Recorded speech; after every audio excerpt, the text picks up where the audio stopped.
A guy asked me about 2 months ago, he said, E.T., if there's one mistake you've made, what's that one mistake you made? I said, I'm gonna be honest with you. My values are not in alignment with my dreams.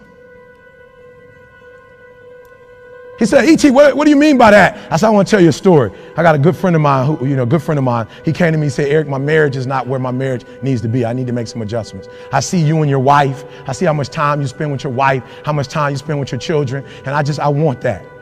You buy your wife roses regularly. You're always taking her out to eat. Like, E, I'm watching you. You'd spoil her.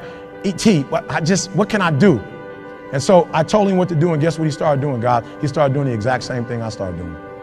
And he said, Eric, it's not working. Like, I'm doing exactly what you're doing, but it's not working. He said, why isn't it working? I said, you know why it's not working? Because your values and your dream, you say you want a better marriage. But I told you need to iron your wife's clothes. You know what he told me? After a while, he said, I'm gonna be honest with you, Eric. I know, you told me to iron, you told me to wash, you told me to cook, but where I come from, he said, I'm gonna be honest, Eric, when I do that, I feel like a punk. And I said, that's why you're having a hard time doing it. Because your value system says a man is not supposed to iron, a man is not supposed to cook, a man is not supposed to wash dishes. That's what your value system says. So you're doing one thing, but you're going against your own value system. The reason why I'm having such an easy time washing clothes and cooking and ironing, you know why? Because nothing is as important to me as my marriage. And I would rather be happy. I would rather be happy than to say I ain't no punk. Make me a punk. I want to be a punk. A happy punk. For real, no. A friend of mine, he came to my house and I didn't have a mop. And so I was on the ground and I was mopping the floor with a towel. And he says, E.T., the hip hop priest, you're on the ground and you're mopping? I said, yeah. He says, your wife got you whipped. I said, you didn't know? You just found that out? Been doing a terrible job. I'm sorry. I am whipped. And after 23 years, you should be. And if you're not, it's a problem. So listen to me. There are those of you who said, I want to be a millionaire. I want to be the best at this company, right? But your value system says you believe in sleep more than you believe in grinding.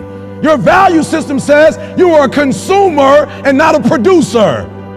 That you're spending more money than you're making. Why? Because you're a consumer, but you're reading all the books and you're saying everything the books are saying, but those books are not in alignment with your values. And if you're going to go to the next level, your values are going to have to change.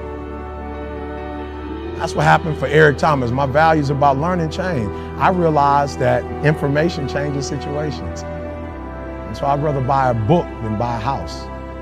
Because if I buy a book, I can buy several homes. If I buy a home and I don't have the right information, guys, for real, okay, I'm leaving you with this. This is crazy. Can I be honest with you guys? You could burn my house down and it wouldn't bother me. Well, how do I know? I had a home that a tornado tore down in Alabama. It didn't bother me. Why? Because we have the blueprint and they can rebuild it. You can take all my money out the bank. It might hit me. Ooh. If I would tell you my lineup of speaking and our audio book, what we're making every month, we'll be all right. I can make more money. If you take the knowledge out of my head and take the experiences that I have, I'm broke, I'm nothing.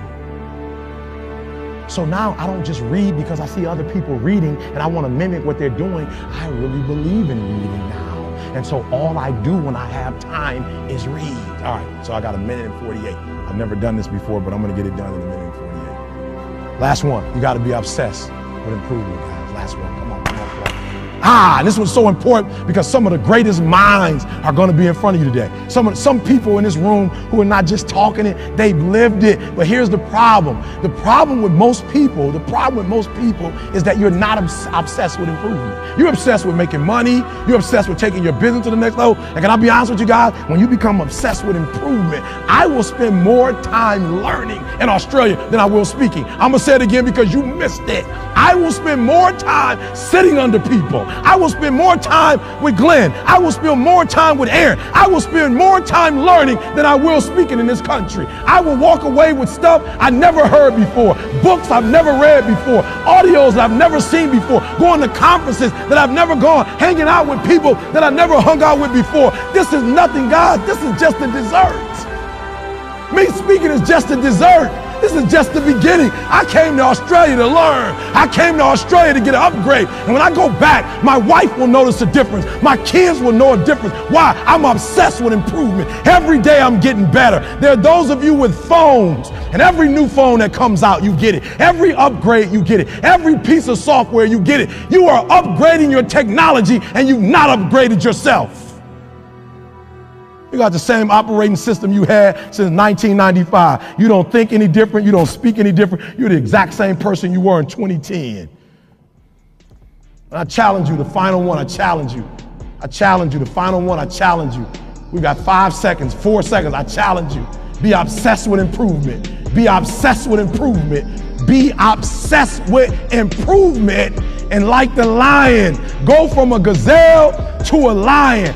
Why? Because if you don't kill it, then your family won't eat. What you know about dreams? What you know about having faith in something you can't see? Tell me, how much do you believe? What you know about feeling something?